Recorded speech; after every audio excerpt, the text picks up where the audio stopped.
mettiez au pupitre pour que les gens devant. Parce qu'en fait, la caméra prend le bureau, elle ne prend pas le devant de la Tu vas placer les commandes. Et les micros sont ici. On prendra celui-là alors. Alors, celui-là, si on peut déplacer les questions dans la salle, parce que si les gens posent des questions dans la salle. Oui, mais pour parler, là, ça lui évite le trafic. Oui, c'est C'est ça. quand même mieux. Si vous préférez. Yes. Ça va comme ça? Ça, c'est la zapette.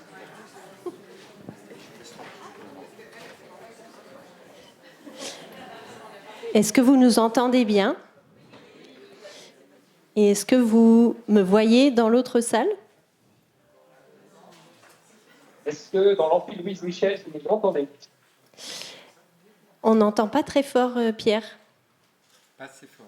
Alors, je vais essayer de parler un petit peu plus fort. Est-ce que c'est mieux? Oui, c'est mieux. Voilà. Je prends ma voix de stentor. Donc bonjour et bienvenue à tous. Je vais commencer par donner la parole à Pierre Charéron, directeur de l'INSPE de Lyon, pour introduire cette journée. Bonjour à toutes et tous, que vous soyez ici dans la galerie Confluence ou dans l'amphithéâtre Louis Michel. Bienvenue sur le site de l'INSPE de l'Académie de Lyon. Je suis effectivement l'administrateur provisoire de cette belle maison qui est héritière de l'école normale, de l'IUFM, de l'ESPE et qui s'appelle donc maintenant INSPE, Institut national supérieur du professorat et de l'éducation. Cette longue histoire a son importance, bien sûr, parce qu'on a un héritage qui est celui de la formation des enseignants, et pas seulement de la formation des enseignants du premier degré, même si, initialement, c'est bien l'objet de travail des écoles normales. Actuellement, dans les INSPE, sont formés les enseignants du premier degré, mais aussi les enseignants du second degré, de tous les seconds degrés, des personnels des équipes éducatives, des CPE notamment.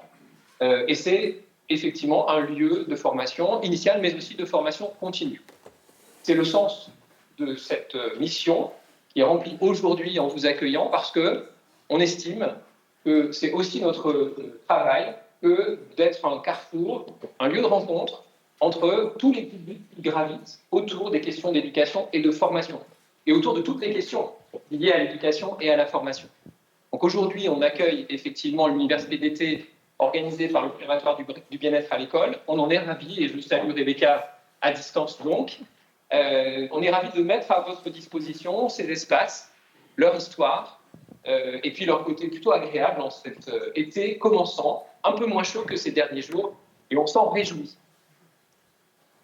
Bienvenue donc. Vous l'aurez compris, on travaille de façon un tout petit peu distancielle, mais ça ne va pas durer très longtemps. Je dis un tout petit mot, Rebecca, de cette organisation particulière et comment elle s'installe dans l'espace. Il s'agit aussi pour vous de repérer où vous devrez aller à tel ou tel moment. Alors je vais commencer par un point central, géographiquement central, affectivement central aussi, c'est la cafétéria. Je pense que vous l'avez toutes et tous repéré sans aucune difficulté. Si vous avez repéré la cafétéria, à partir de là, c'est assez simple. Vous partez d'un côté, vous allez vers l'amphithéâtre Louis Michel, vous partez de l'autre côté et vous venez à la galerie Confluence. C'est à peu près tout ce que vous avez à retenir de la journée. Non, un dernier point. À peu près à mi-chemin, quand vous allez en direction de la galerie Confluence, vous montrez à l'étage et là, vous aurez accès aux salles des ateliers qui démarreront en principe en fin de matinée. Donc en termes de repérage, c'est assez simple. On a essayé de faire au mieux pour vous faciliter la tâche avec une signalétique qu'on espère adapter. Et si jamais vous avez des questions, n'hésitez pas à nous interroger. Nous vous accompagnerons bien volontiers. Voilà pour ces questions très pratico-pratiques. Peut-être une dernière. La phase pendant laquelle, effectivement, nous nous adresserons les uns aux autres, soit depuis la galerie Confluence vers l'amphithéâtre Louis Michel, soit dans l'autre sens, sera finalement assez courte. Elle concernera essentiellement la partie introductive. Puisqu'ensuite, et je remercie les collègues qui se plient à ce jeu-là, vous aurez face à vous, quel que soit l'endroit où vous vous trouverez, des intervenants en chair et en os, avec lesquels vous pourrez effectivement interagir très très directement. Donc, on a été obligé de mettre en place un petit distanciel, parce que vous êtes nombreux et nombreuses, 200 personnes aujourd'hui quand même, et on a de fait installé ce principe de fonctionnement, en espérant qu'il pourra vous correspondre. Je vais m'arrêter là. On est vraiment très très content aujourd'hui de vous accueillir dans des conditions que nous espérons les meilleures, pour remplir complètement notre mission telle que je l'expliquais tout à l'heure, participer à notre façon tous ensemble, toutes ensemble, à la question qui nous occupe aujourd'hui, c'est-à-dire la question des compétences psychosociales. Et puis, allez, j'ajoute un dernier petit mot, Rebecca et Christophe, qui tient au fait qu'on a aussi essayé de faire en sorte, collectivement, que ces compétences psychosociales, que le bien-être, pour tout dire, soient présents aussi au cours de cette journée, au travers de tous les moments que vous traversez, que ce soit des moments de formation, des moments de théorisation, mais aussi des moments de partage et de convivialité. Belle journée à toutes et tous, et je vous cède la parole, Inan-Philippe. Merci beaucoup Pierre pour ce mot d'accueil. Et donc bonjour et bienvenue à ceux et celles qui viennent d'arriver pour cette université d'été sur les compétences psychosociales. Quels véritables enjeux, quels nouveaux défis en classe. On est vraiment très heureux d'avoir co-organisé cette journée et je souhaiterais donc remercier en priorité l'INSPE de Lyon et donc Pierre Charéron et toute son équipe pour leur soutien dans cette organisation, en particulier Patricia Berlet, Damien Fayeux, qui nous ont aidés sur le plan de l'organisation de façon très efficace et très agréable d'ailleurs, avec beaucoup de compétences psychosociales. Un grand merci aussi à tous les membres du comité scientifique et les membres du comité d'organisation, en particulier Laure Durand-Laville, qui a vraiment géré toute l'organisation du début à la fin sur les aspects très concrets. Et puis merci aussi à toutes les personnes qui sont venues aider aujourd'hui, à la fois pour les aspects techniques, organisationnels, pour l'accueil.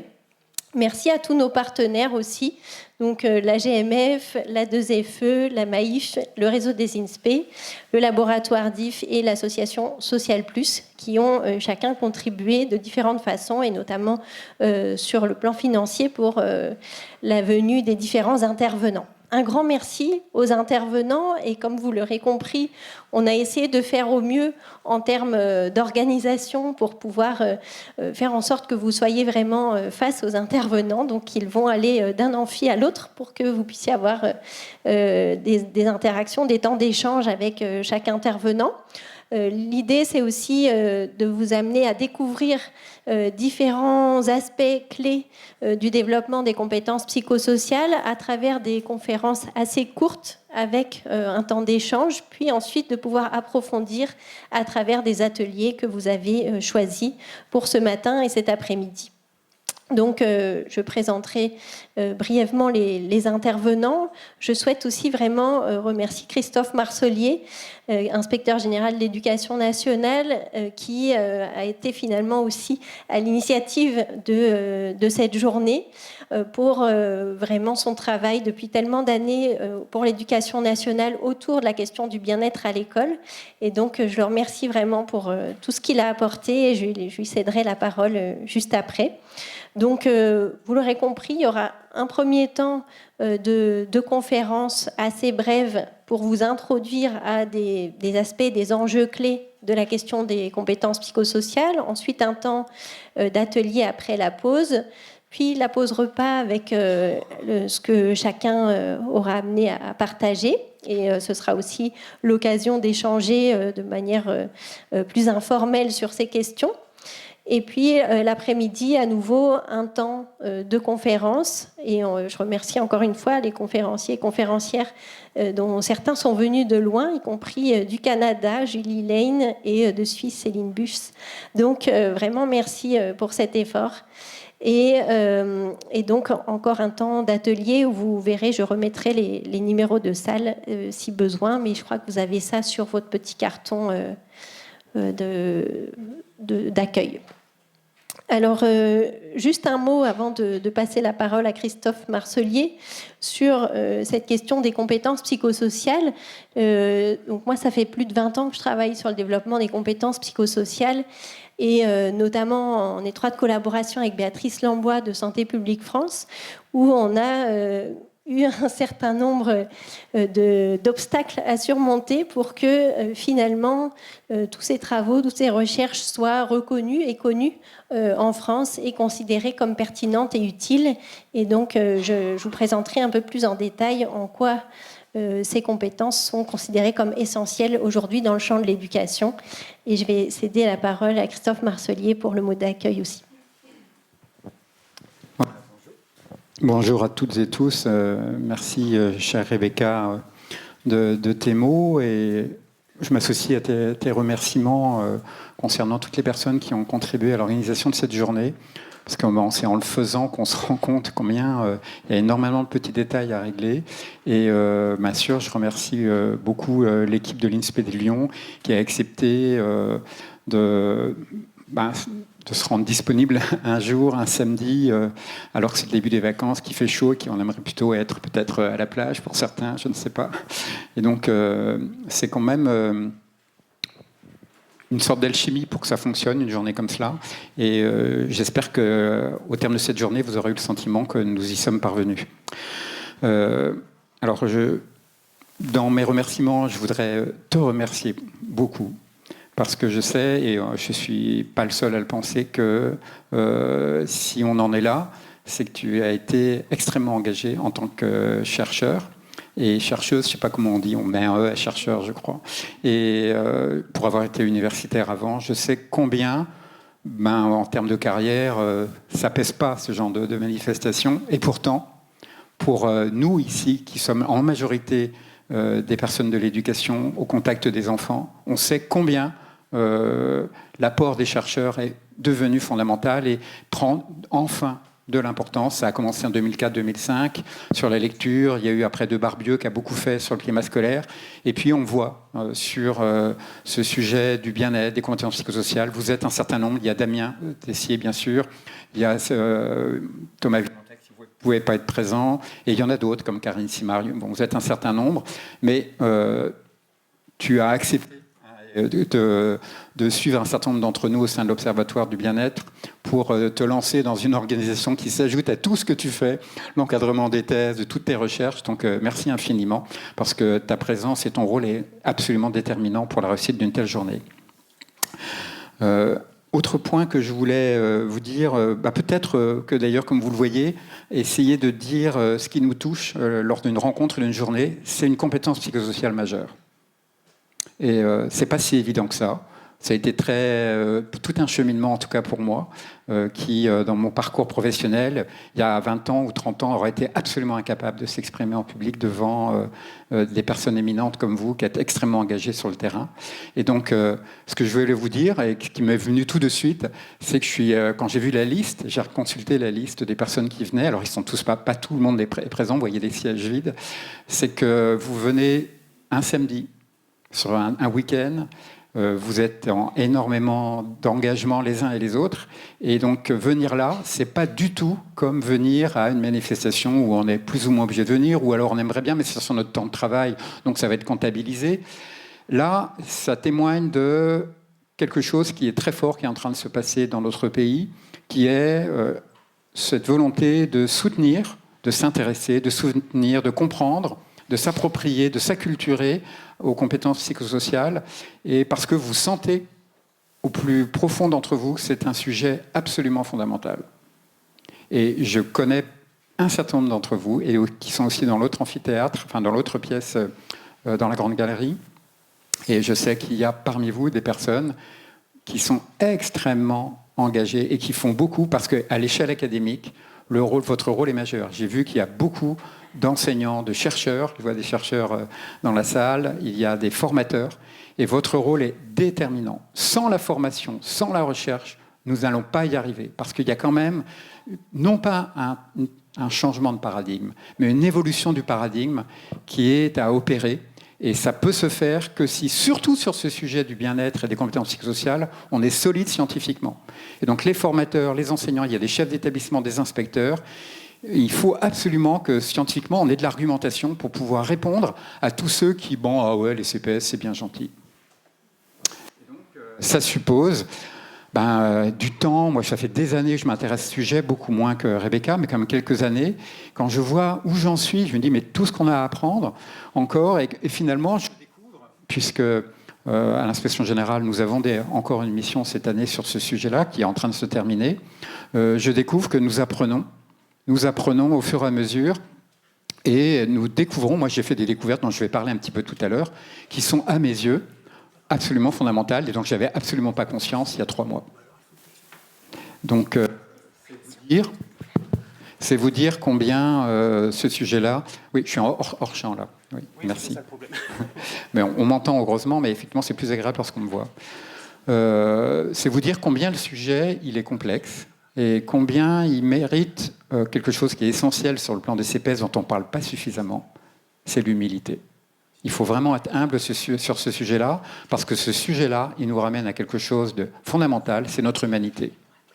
Il nous ramène à notre humanité et à celle qu'on est capable de réveiller chez les autres, de réveiller chez les élèves, de réveiller chez les enseignants que vous formez, chez les équipes que vous encadrez, chez les enseignants que vous allez inspecter, parce que je voyais des inspecteurs.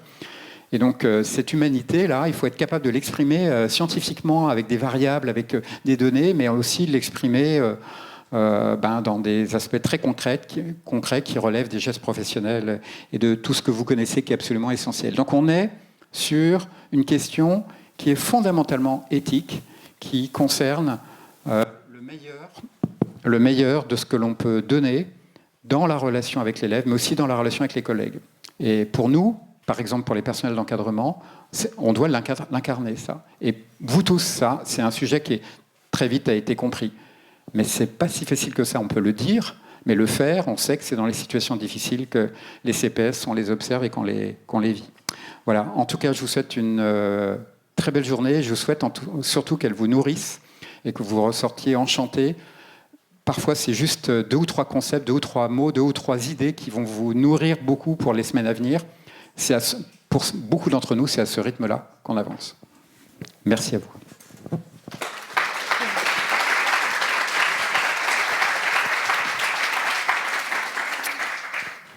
Alors, juste un mot sur l'Observatoire du bien-être à l'école, donc, qui organise cette journée. C'est un observatoire qu'on a créé en 2022, janvier 2022, qui regroupe un collectif de 35 chercheurs et 22 professionnels experts du développement des compétences psychosociales et du bien-être à l'école. Actuellement, il y a 16 doctorants qui travaillent sur ces questions au sein de l'Observatoire du bien-être à l'école. Et l'objectif au départ, c'était vraiment de rassembler toutes les personnes qui travaillent sur ces questions en France, et puis aussi des collègues de Belgique et de Suisse, pour essayer de répondre collectivement aux besoins, aux demandes qui émergent du terrain concernant le développement du bien-être à l'école, tant sur le plan des élèves que des personnels. Puisqu'on recevait énormément de demandes, que ce soit Damien Tessier, Thomas Villemontex, moi-même ou d'autres collègues, chaque semaine de différents établissements pour mener des actions, apporter des outils, proposer des formations ou évaluer l'efficacité d'intervention. Donc voilà, c'était compliqué en fait de répondre de façon individuelle à toutes ces demandes. Et on s'est dit que finalement, en créant cet observatoire, on pourrait à la fois rassembler les chercheurs et les experts du champ sur le terrain et répondre de façon plus coordonnée sur des territoires plutôt qu'au coup par coup dans des établissements. Donc les missions de l'Observatoire, c'est à la fois d'être un lieu de réflexion, de création et de mise en œuvre de programmes de recherche interventionnelle pour évaluer l'efficacité d'outils de formation ou d'intervention, mais aussi de renseigner les établissements scolaires et les académies autour des interventions efficaces, des programmes existants, de questions qu'ils peuvent avoir pour lesquelles la recherche a déjà exploré un certain nombre de réponses. Donc voilà, c'est un peu un lieu, un carrefour où on peut échanger et co-construire des réponses par rapport aux problématiques rencontrées sur le terrain. Alors, on s'est intéressé plus spécifiquement aux compétences psychosociales suite à un certain nombre de constats qui ne sont pas récents, puisque ça fait déjà un certain nombre d'années qu'on constate des difficultés au sein du système scolaire français sur certaines questions qui concernent le bien-être, la santé mentale, la question du harcèlement et de la motivation, avec un indice très faible de motivation qui chute notamment à l'arrivée au collège fortement. Cette question, plus récemment, s'est aussi orientée vers le bien-être des personnels, avec effectivement des niveaux élevés de burn-out chez les enseignants, plus élevés qu'en population générale, qui nous a amené à réfléchir à qu'est-ce qui, structurellement et au niveau des formations, pouvait être modifié pour pouvoir améliorer cette situation. Et on s'est aperçu, en comparant avec d'autres systèmes dans des pays voisins, que finalement en France, on a vu cette difficulté à équilibrer la pédagogie entre l'instruction. On a mis beaucoup l'accent en France sur l'instruction, la transmission de savoirs fondamentaux, lire, écrire, compter, et l'éducation qui concerne le développement de compétences qui vont être utiles tout au long de la vie.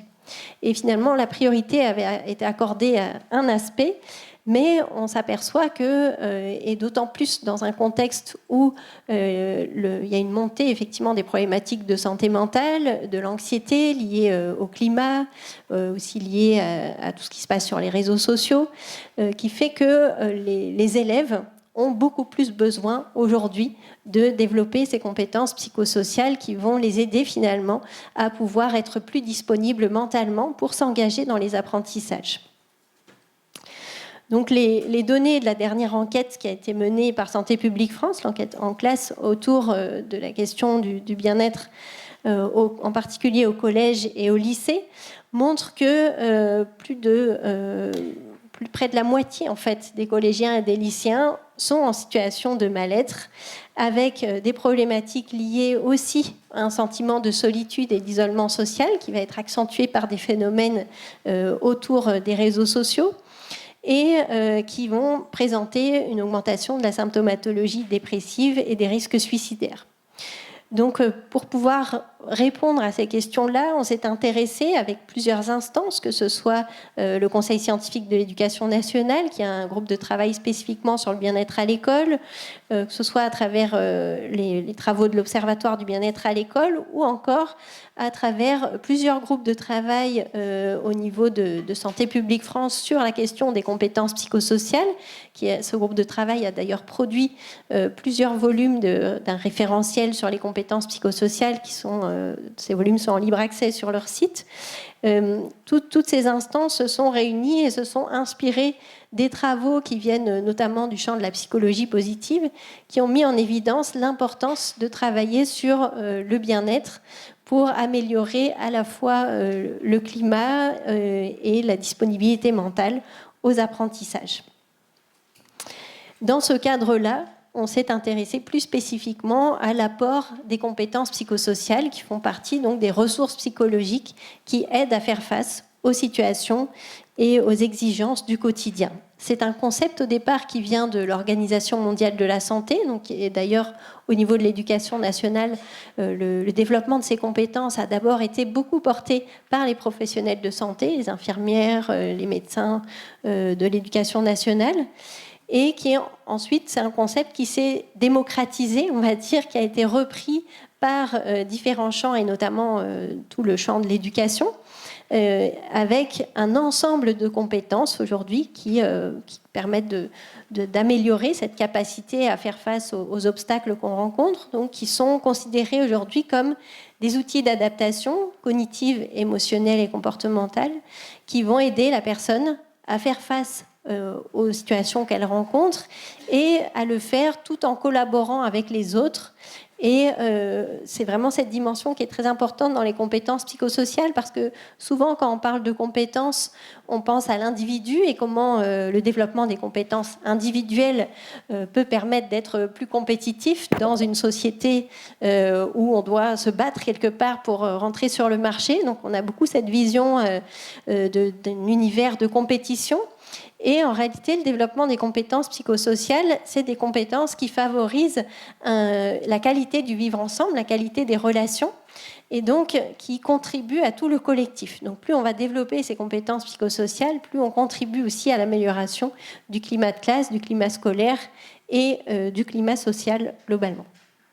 Ces compétences sont réparties de façon pédagogique en 3 grandes catégories, des compétences d'ordre cognitive, émotionnelle et sociale que vous pouvez retrouver en détail dans le référentiel de Santé publique France, avec donc des compétences cognitives qui concernent plutôt la capacité à identifier ce qui se passe à l'intérieur de soi, donc mieux se connaître finalement, à identifier ses forces, ses ressources, ses compétences, ses valeurs, ses limites, ses buts et à pouvoir avancer en direction de ses buts, donc pouvoir réguler finalement ses comportements, son attention, son travail au quotidien pour avancer en direction de ses buts et pouvoir prendre des décisions, résoudre des problèmes de façon efficace et créative, c'est-à-dire de façon adaptée à chaque situation.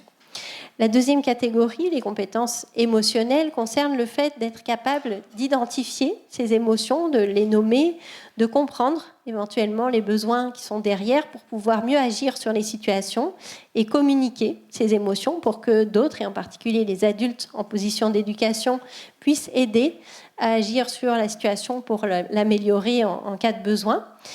Et ces compétences vont être complétées par une compétence clé qui est la capacité à réguler les émotions, c'est-à-dire à diminuer l'intensité d'une émotion difficile, que ce soit l'anxiété, la peur, la frustration, la tristesse, qui vient entraver aussi la possibilité de s'engager dans les apprentissages, de se concentrer, de mémoriser.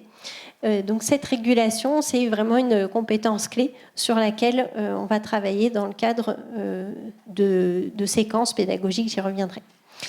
Et la troisième catégorie de compétences concerne les compétences sociales, avec notamment la capacité à communiquer de façon constructive, donc l'écoute empathique, communiquer à la personne aussi du côté de tout ce qui fonctionne bien, tout ce qu'elle arrive à réaliser. Donc ça, c'est aussi un travail qu'on a à faire, nous, en tant qu'enseignants, puisqu'en tant qu'humains, on est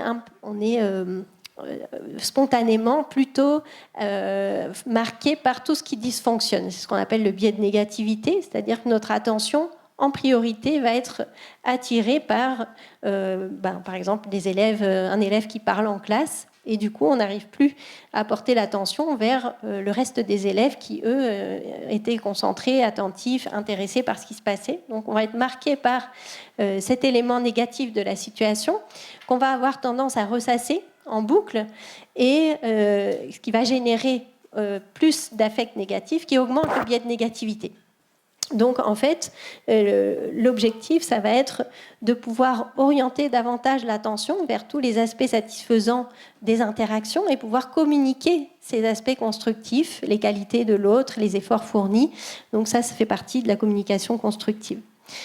Toujours dans les compétences sociales, il y a la capacité à s'intégrer dans un groupe, à pouvoir maintenir des relations constructives, résoudre des conflits relationnels et demander de l'aide en cas de besoin. Alors pourquoi cet ensemble de compétences vont être particulièrement utiles et déterminantes à la fois pour la santé mentale et pour la réussite scolaire ? Il y a un certain nombre, un grand nombre d'études qui a été réalisées à travers le monde et en particulier dans les pays anglo-saxons, aussi un peu dans les pays nordiques. Et cet ensemble de recherches a donné lieu à ce qu'on appelle des méta-analyses. La première ayant été publiée en 2011, la deuxième en 2020, enfin la dernière en 2023, donc qui porte sur finalement toutes les études qui ont été réalisées en contexte scolaire sur le développement des compétences psychosociales à travers des séquences pédagogiques dédiées à chacune des catégories de compétences que j'ai citées précédemment. Et ces méta-analyses, et notamment, donc c'est cet ensemble de recherches, on parle de méta-analyse lorsqu'on va traiter toutes les données de ces recherches ensemble.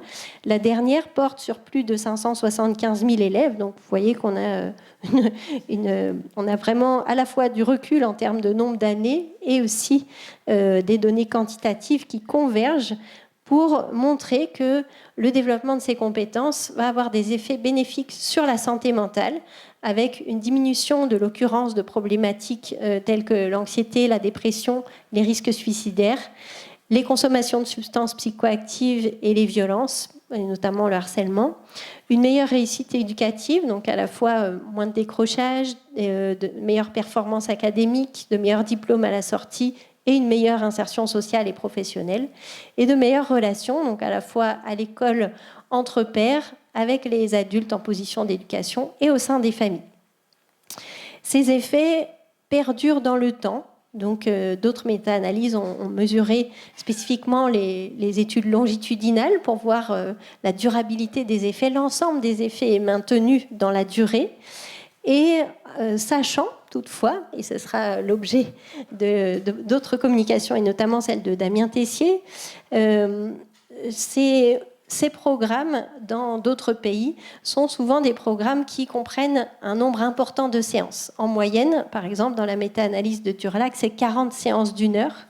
Donc, c'est très éloigné de ce qu'on arrive à mettre en place pour l'instant en France. Et notamment, avec Damien Tessier, on a travaillé pendant un certain nombre d'années sur les formations et le déploiement du programme Unplugged. Certains en ont peut-être entendu parler, à la fois sur l'Académie de Grenoble et de Lyon. Donc, c'est un programme de prévention des addictions basé sur le développement des compétences psychosociales qui comprend 12 séances d'1 heure. Ces 12 séances d'1 heure, en fait, c'est très compliqué déjà d'arriver à les intégrer au collège, et on le comprend, puisqu'il n'y a pas ni de formation initiale au développement de ces compétences, ni de programme spécifique qui comprend des plages horaires dédiées pour ça. Donc, contrairement à l'Angleterre, par exemple, où il y a des cours de Social and Emotional Learning, donc des cours d'apprentissage social et émotionnel, nous, on n'a pas ça encore dans nos programmes. Donc, on a opté pour différentes possibilités de développer ces compétences psychosociales dans le quotidien de la classe, j'y reviendrai. Lorsque les enseignants développent leurs compétences psychosociales, ça va aussi avoir des effets sur leur propre bien-être. Donc, une réduction de l'épuisement émotionnel, un meilleur sentiment d'accomplissement professionnel, plus de bien-être, moins de stress, d'anxiété, de dépression. Et ça a des répercussions sur les élèves eux-mêmes, donc sur le bien-être, l'engagement et la réussite des élèves. C'est ce qui a encouragé plusieurs ministères à s'engager dans le développement de ces compétences psychosociales avec cette instruction interministérielle qui a été signée en août 2022, qui engage effectivement tous les ministères concernés de près ou de loin par l'éducation, l'insertion des jeunes, à former les professionnels au développement des compétences psychosociales. Et c'est le ministère de l'Éducation nationale qui s'en est saisi en premier, donc, notamment avec une feuille de route qui a été faite avec la DGESCO, qui s'est engagée très fortement sur le déploiement de formations auprès des personnels de l'éducation nationale et la création d'outils, et notamment du kit empathie pour l'école élémentaire. Pardon. Concrètement, comment on peut développer les compétences psychosociales ? Vous le verrez aussi plus en détail avec Damien Tessier et dans les ateliers tout à l'heure. Premier grand champ de recherche qui s'est intéressé à ces questions, qui a mis en évidence que les enfants qui apprennent essentiellement par imitation vont être très marqués par le développement des compétences psychosociales des adultes en position d'éducation. Plus nous, on développe nos CPS, plus les enfants, les adolescents vont être en mesure de mobiliser et de développer leurs propres compétences psychosociales en observant comment les adultes font, par exemple pour gérer des conflits à la récréation, pour gérer des problématiques au sein de la classe. Donc, la manière dont on va proposer ces temps de gestion de classe ou de problématiques, vous le verrez aussi dans certains ateliers ce matin et cet après-midi, joue un rôle de même que les modalités pédagogiques utilisées, notamment le travail collaboratif, et vous verrez ça cet après-midi avec la conférence de Céline Buche. L'autre façon, et la plus classique, et c'est là-dessus que portent les méta-analyses que je vous ai présentées tout à l'heure, ce sont des ateliers de développement des compétences psychosociales, donc des séquences pédagogiques dédiées, mais qui sont finalement des apprentissages décrochés et qui ont leurs limites. Leurs limites dans notre système, puisqu'on n'a pas de programme et donc de créneaux horaires dédiés, mais aussi des limites en termes de motivation du côté des élèves, et j'y reviendrai en fin de journée. D'où l'intérêt d'aller vers le développement intégré des compétences psychosociales, et ce sera l'objet de la conférence de Damien Tessier. Donc, quelques points clés à retenir avant de terminer. Un aspect sur lequel on s'oriente vraiment aujourd'hui, c'est le développement des compétences psychosociales des enseignants, avec notamment donc, des formations qui sont proposées. On a expérimenté un projet de recherche, notamment avec Damien Tessier, sur 6 académies pilotes pour voir comment les formations actuellement permettent ou non de développer les compétences psychosociales des enseignants. Il y a des pratiques que vous pouvez retrouver dans des programmes validés. Et ces pratiques vont être aussi mises en ligne prochainement à partir de 2026 sur le site de Santé publique France. On peut aussi travailler sur la question du climat de classe. Et là, je vous renvoie à d'autres aspects qui seront aussi évoqués par des intervenants dans les ateliers. Donc, travailler sur notamment ce qu'on appelle les besoins psychologiques fondamentaux. Peut-être que Damien va l'évoquer. Le sentiment d'autonomie, de compétence et de proximité sociale.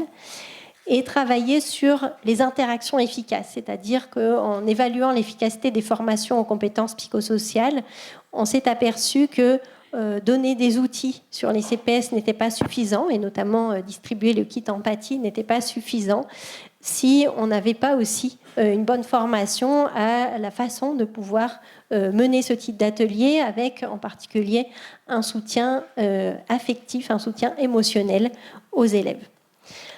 Il y a aujourd'hui de nombreux outils à disposition, de nombreuses interventions efficaces.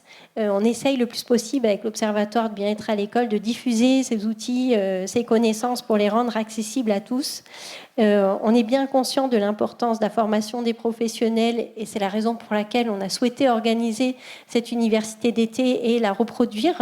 L'idée, ce serait d'avoir une université chaque année pour pouvoir permettre des échanges de pratiques, une montée en compétences et rester à jour de ce qui se fait au niveau des recherches et des besoins du terrain. Donc avoir vraiment cet échange annuel pour continuer à améliorer les pratiques. Je vous remercie de votre attention.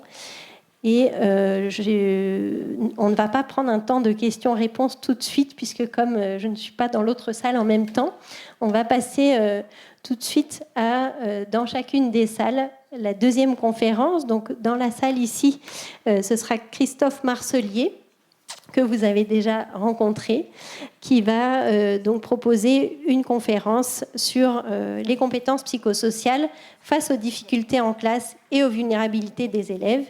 Et dans l'autre salle, on est ravis d'accueillir Abdenour Bidar, qui est également inspecteur général de l'éducation, du sport et de la recherche, qui est philosophe, bien sûr, auteur de nombreux ouvrages comme Christophe Marcelier, que je vous encourage vivement à lire, qui sont particulièrement pertinents sur ces questions, et qui va proposer une conférence sur les compétences psychosociales pour une école plus humaniste et émancipatrice. Je vous remercie encore et je cède la parole à Christophe. Une chose peut-être qu'on a oublié de préciser, c'est que l'ensemble des interventions font l'objet d'une captation vidéo qui sera mise à disposition ensuite. Et est-ce qu'on peut dire aussi aux collègues que les supports seront disponibles ? Oui, tout à fait. Voilà, parce qu'il y a des téléphones qui sont utilisés dans la salle ici pour prendre les diapos, mais on mettra tous les... Oui, donc les conférences sont filmées, pas les ateliers, et seront mises en ligne en libre accès, donc pour notamment les personnes qui n'ont pas pu s'inscrire faute de place.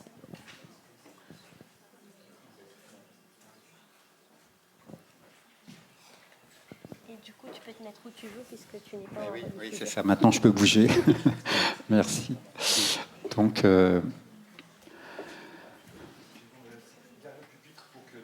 Non, mais là, non, on ne me voit pas dans le centre. Merci. C'était pour la première intervention tout à l'heure. Merci, monsieur.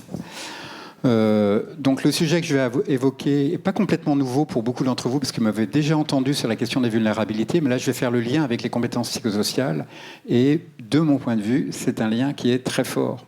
Et donc, je vais essayer de vous montrer en quoi, puisque, vous le savez, les enfants sont à un âge, de par leur manque de développement, leur immaturité psychologique et physiologique, eh bien, ils sont à un âge où il y a une assez grande vulnérabilité qui s'accroît lorsqu'ils sont... Alors, la vulnérabilité, c'est la potentialité, le risque d'être blessé, touché dans certaines situations. Donc, c'est une vulnérabilité qui est liée aux situations, parfois qui est plus générale, qui peut être passagère pendant une période, parce qu'on vit une période, notamment on sait que l'enfant, par exemple, lorsqu'il entre à l'école en petite section, il y a une période de grande vulnérabilité, à l'adolescence, au moment des évaluations, etc., etc. Et que cette vulnérabilité peut être rendue plus importante lorsque les parents eux-mêmes sont en situation de vulnérabilité passagère ou durable. Et donc il y a de la vulnérabilité des parents vécue par les élèves et donc qui s'ajoute à la vulnérabilité que l'on rencontre chez les élèves quand ils arrivent à l'école. Donc mon propos en 2 parties, pourquoi et comment. Pourquoi notamment cibler plus particulièrement les CPS, les élèves les plus vulnérables. Alors, cette idée très importante, c'est le fait que l'école, c'est en fait un lieu qui est extrêmement structuré par le fait que c'est un milieu un peu concentrationnaire, d'une certaine manière. L'adjectif, bien sûr, nous rappelle des mauvais souvenirs, mais c'est un lieu où on concentre et on assoit les élèves pendant une durée, tout ce que vous connaissez. Et donc, les élèves, ils savent, ils n'en ont pas conscience, mais il y a quelque chose qui, à l'intérieur d'eux, sait que c'est un lieu à haut risque. À haut risque, du coup, donc, il y a beaucoup d'élèves qui font preuve de timidité. Tout dépend de ce qu'ils ont vécu dans le milieu familial.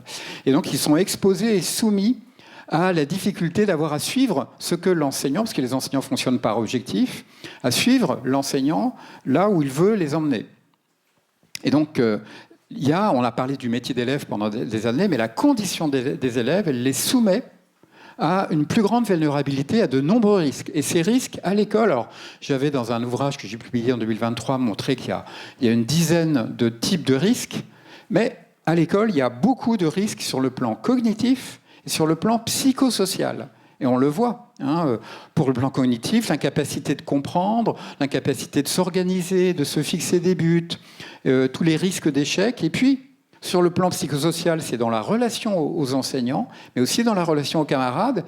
Et il y a beaucoup d'élèves, certains d'entre vous, je sais, sont engagés sur la question du décrochage. Et vous savez que sur la question du décrochage, il y a une notion très forte, c'est la notion d'empêchement. Beaucoup d'élèves à l'école se sentent empêchés. Et de nombreuses situations, ils peuvent se retrouver dévalorisés, stigmatisés, harcelés, pas uniquement par leurs camarades, des fois harcelés par les adultes, parce que le sentiment que l'adulte revient vers eux sous forme d'exigence et qui, comme il n'y met pas forcément les mots, parce que c'est difficile d'encadrer une classe et qu'on n'a pas toujours la disponibilité, le ton qu'il faut, eh bien, peut y avoir ce sentiment d'harcèlement aussi qui peut être vécu dans les apprentissages.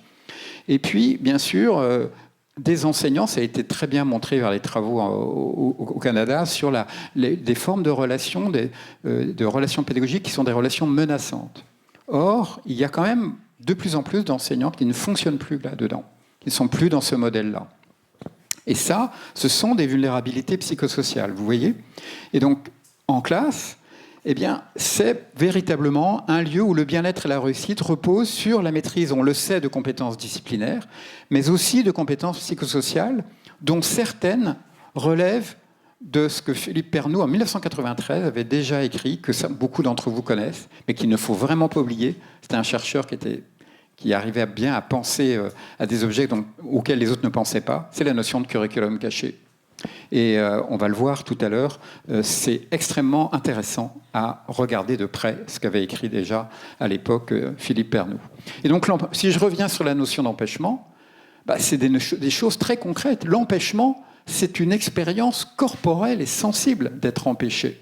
C'est empêcher de lever la main, empêcher de comprendre, empêcher d'être écouté, empêcher de demander de l'aide, empêcher de pouvoir travailler chez soi. Et certains élèves arrivent à négocier cet empêchement avec eux-mêmes, voire avec les autres, d'autres pas du tout, qui le vivent très mal. Donc c'est un repli, ça peut être du décrochage, c'est beaucoup de problématiques qu'il faudrait essayer d'analyser, mais bon, ce n'est pas le propos ce matin. Et donc dans la durée, l'empêchement, c'est un sentiment qui renvoie à une expérience émotionnelle extrêmement profonde. Il y a quelqu'un qui en parle très bien, c'est Christian Hainaut, qui a été en France l'un des grands promoteurs des micro-collèges et micro-lycées.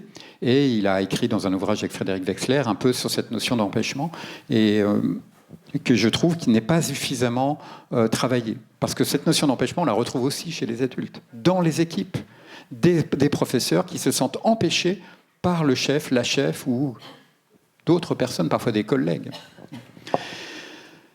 c'est souvent, ça renvoie notamment à quelque chose qui est le déni. Hein, et il y a un déni du sentiment d'être empêché. Et cet empêchement, c'est un empêchement qui se situe à l'endroit des besoins psychologiques fondamentaux. Hein, c'est empêcher de se sentir en sécurité, c'est empêcher d'être écouté, de tout ce qui, on parlait tout à l'heure du besoin d'autonomie, empêcher de vivre d'expérience pour développer mon autonomie. Donc c'est toujours, on doit faire exact, c'est toujours la culture de la question-réponse. Donc l'élève qui vit cela, eh bien il le vit, il développe ce qu'on appelle, ce que Philippe Pernoud a commencé à appeler à la fin des années 90,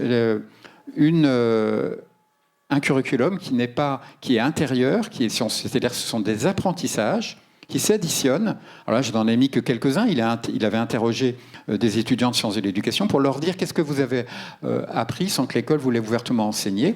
Ben, voilà des choses qui font froid dans le dos quand même. Hein. Et notamment aussi des compétences qui sont absolument indispensables. Par exemple, être patient, supporter, endurer, on est tous passés par là et c'est incontournable pour apprendre. Et il y a quelque chose, vous voyez, qui relève, qui mobilise des éléments qui pourraient être proches d'une compétence psychosociale, ou en tout cas qui relèvent de l'apprentissage psychosocial. Et alors il y en a d'autres qu'on peut doser son effort, apprendre à tricher par exemple. Je ne sais pas si entre vous, certains ont triché dans certaines disciplines. C'est une véritable compétence. Alors faut-il l'apprendre ?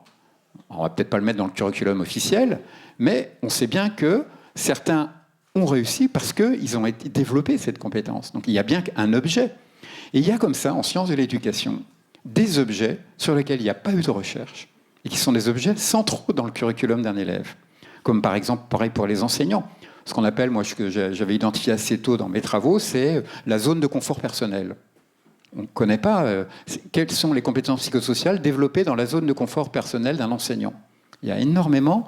Alors, ce ne sont pas forcément des compétences, là, mais ce sont notamment des comportements, des vertus comportementales qui sont développées, qui relèvent de la satisfaction d'un confort personnel qui est très développé chez certains, pas du tout chez d'autres, qui sont des enseignants beaucoup plus vertueux. Et donc, en classe, lorsque chaque enseignant crée un contexte qui est de contrainte, qui peut être très stressant, ça c'est le propre de tout enseignant, qui peut parfois même être menaçant, eh bien, sans que les élèves le disent, implicitement, ils développent certaines de ces compétences pour pouvoir réussir. Et quand vous lisez cela, vous comprenez que les élèves qui réussissent, ils ont développé des aptitudes à ce niveau-là que d'autres n'ont pas su. Parce qu'il y a des élèves pour lesquels c'est insupportable, associé à l'empêchement, parce qu'ils se sentent empêchés. Eh bien, pour eux, se noyer dans la masse, se faire oublier, pour certains, c'est tout le contraire. Parce que vu ce qu'ils vivent à la maison, ils vont chercher plutôt à faire parler d'eux, etc., etc. Et à trouver un sens, une identité, à travers des comportements perturbateurs, etc., etc. La formation compétences psychosociales doit aborder, de mon point de vue, les compétences psychosociales qui sont cachées. Sinon, on n'est pas vraiment dans le réel. C'est pour cela que le recul que j'ai depuis quelques semaines sur le référentiel de Santé publique France, c'est un recul qui situe le référentiel des compétences psychosociales comme un référentiel essentiellement psychologique et un référentiel qui est générique. Si vous allez regarder dans le réel, le référentiel des compétences psychosociales vous aide, il y a toute une cohérence, tous ceux qui ont commencé à lire le tome 1 qui a été diffusé pour les formateurs de formateurs, comprennent bien la cohérence qu'il y a derrière. Et il y aura le tome 2 qui va être publié dans quelques mois. Et c'est fondamental de comprendre cela. Mais il faut aussi aller sur le terrain concret de ce que vit un élève dans la réalité pour voir sur quelles compétences psychosociales il doit travailler pour justement se sentir moins vulnérable et moins dépendant de ses vulnérabilités, transformer ses vulnérabilités en force. Et les compétences psychosociales, notamment, elles prennent sens lorsqu'on prend en considération, ça c'est très très important, quand on prend en considération les situations vécues dans les différents espaces sociaux. Il y a plusieurs prismes pour accéder aux compétences psychosociales. Ça, c'en est un. C'est le prisme des situations. Tu l'as bien rappelé, Rebecca, en rappelant notamment la définition de Fortin, qui s'appuie sur les situations. Et effectivement, pour moi, je pense que c'est une excellente entrée que de parler des situations. Pourquoi ? Parce qu'on peut reprendre chronologiquement les différentes situations d'un enfant. C'est pour ça qu'un jour, dans un lycée professionnel, j'ai découvert qu'un assistant d'éducation travaillait avec des élèves du lycée professionnel sur la compétence arriver à l'heure. Très intéressant. Surtout quand il s'est mis à demander à une des élèves qui, visiblement, n'avait pas l'air de comprendre vraiment les enjeux, il lui a posé la question « Que convoques-tu, que mets-tu en place à l'intérieur de toi pour arriver à l'heure ?» Là, on est dans le concret. Qu'est-ce que tu mets en place ? Donc, on est dans le cœur de la compétence. Tu fais quoi, là ? Qu'est-ce que tu apprends pour arriver à l'heure ? Et donc, c'est en travaillant. Là, vous voyez, ce sont des compétences psychosociales qui n'apparaissent pas dans les référentiels, mais qui sont des compétences psychosociales qui, pour certains élèves, font faire qu'ils sont en échec scolaire. On pourrait situer cette compétence psychosociale comme une compétence qui serait, par exemple, s'organiser et structurer ses déplacements pour honorer ses engagements. Et ça, vous avez certaines des compétences que vous voyez là, qui apparaissent dans quel document ? C'est un document que certains d'entre vous ont lu. C'est le projet de socle. Vous savez, il y a un nouveau texte pour le socle, c'est un projet. C'est extrêmement intéressant de voir comment les auteurs se sont extraits du référentiel de Santé publique France. Ils l'ont lu, ils ont trouvé certainement, alors je ne peux pas penser à leur place, mais ils ont certainement trouvé intéressant la catégorisation qu'ils ont repris, compétences émotionnelles, cognitives et sociales, mais ils sont allés convoquer d'autres compétences. Alors, certains diront plus ou moins adroitement, je ne sais pas, ce n'est pas à moi d'en juger, les chercheurs seraient plus capables que moi, mais c'est intéressant de voir ce qu'ils ont. Alors, j'en ai mis que quelques-unes, et il y a certaines de ces compétences-là qui ne sont pas dans le socle, qui sont plutôt celles que moi j'ai rédigées. Mais pour vous dire qu'ici, il y a des compétences qui sont quand même extrêmement intéressantes. Relativiser l'enjeu d'une situation et les émotions qu'elle génère. La question de la relativisation, on sait très bien que les élèves qui réussissent savent relativiser beaucoup plus que ceux qui ont des difficultés. Une que je ne vois pas, par exemple sur les agressions au couteau. Exprimer sa compassion. Ressentir la compassion. Est-ce que c'est vraiment une compétence ? À la limite, ce n'est pas le problème que ce soit ou pas une compétence. L'important, c'est qu'il la développe, la compassion. Et on est bien devant un problème, là, vous voyez. Pareil, sujet sur lequel Rebecca a beaucoup travaillé, la gratitude. Exprimer sa gratitude à tous les niveaux du système. Personnellement, j'aimerais qu'à tous les niveaux du système, on exprime un peu plus de gratitude.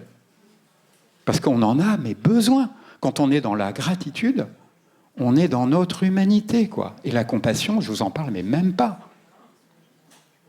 La compassion, c'est le cœur, pour moi, de l'expression de l'humanité.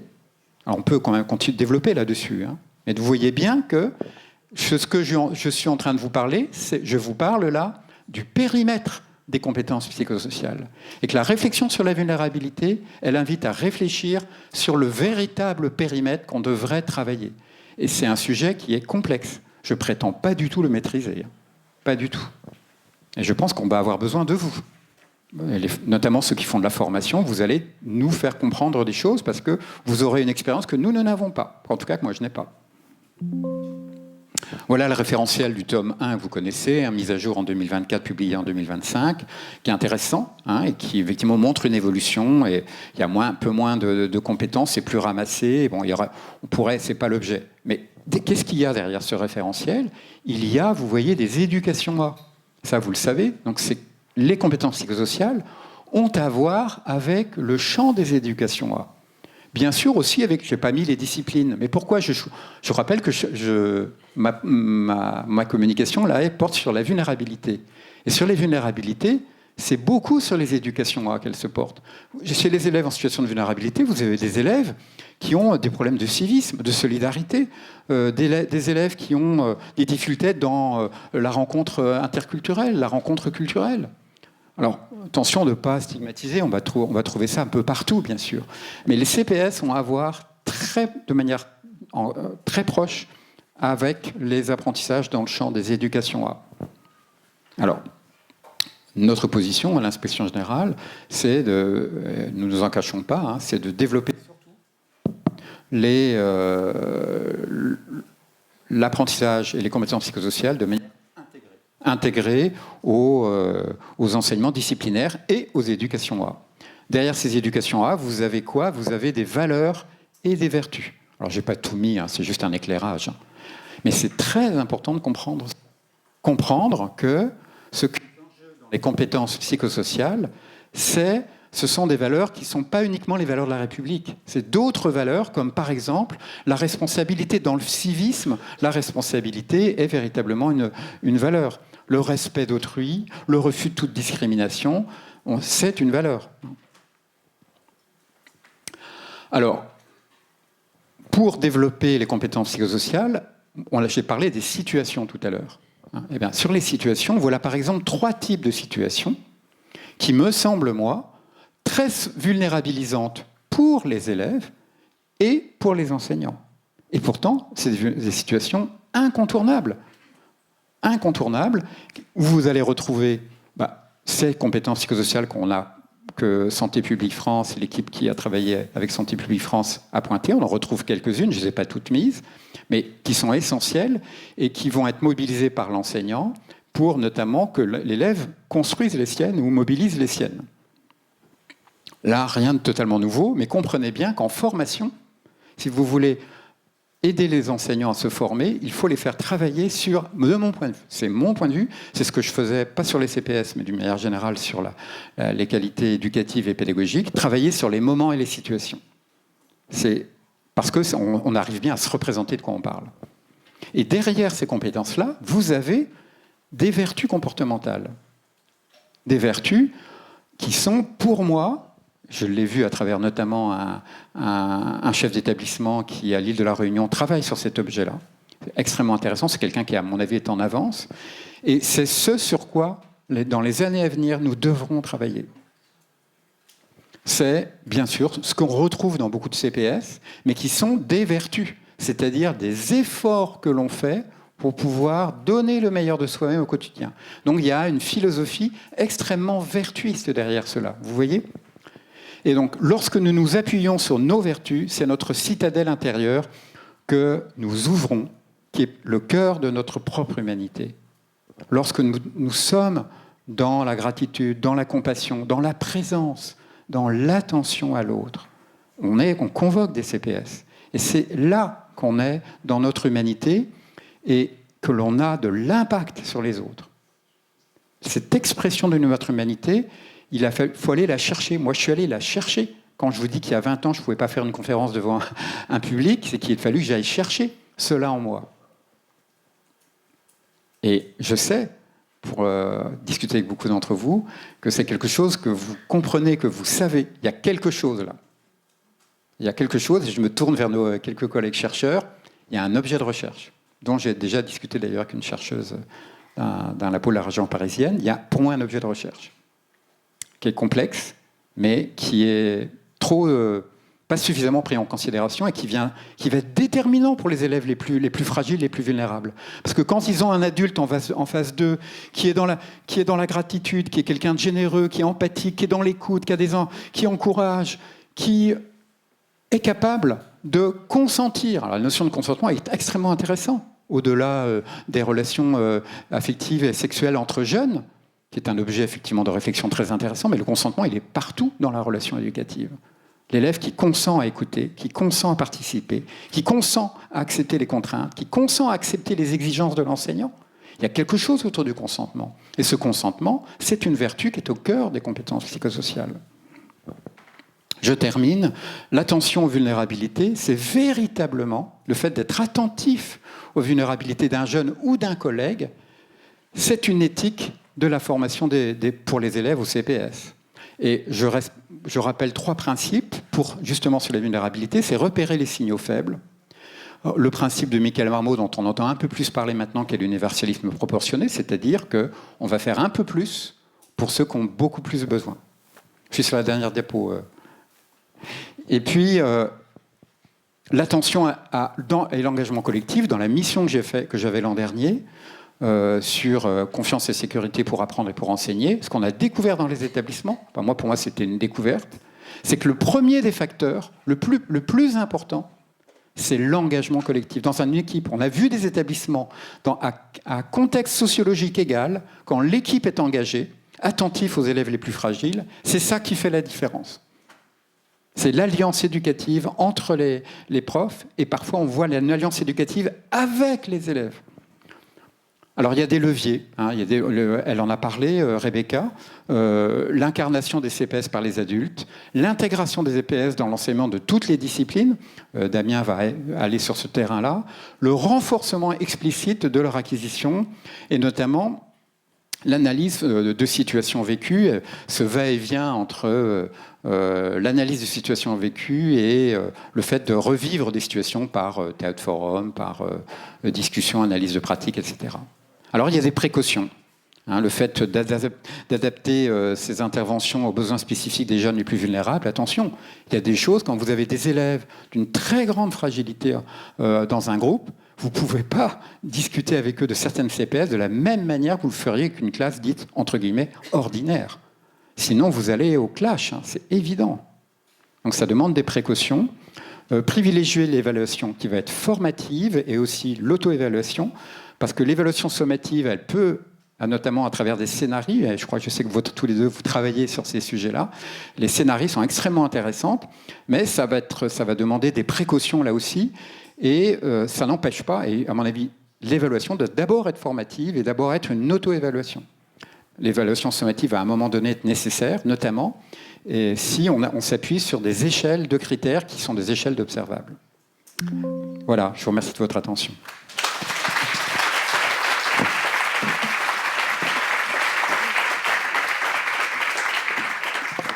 Merci beaucoup Christophe pour cette présentation très claire et très intéressante. On a 2-3 minutes si vous voulez poser une question avant de passer à Damien qui peut installer sa présentation. Des questions ou des commentaires d'ailleurs, puisque Christophe vous a à plusieurs reprises tendu la perche sur des points importants, donc n'hésitez pas à partager. Et si tu veux, tu peux parler dans le micro et t'asseoir.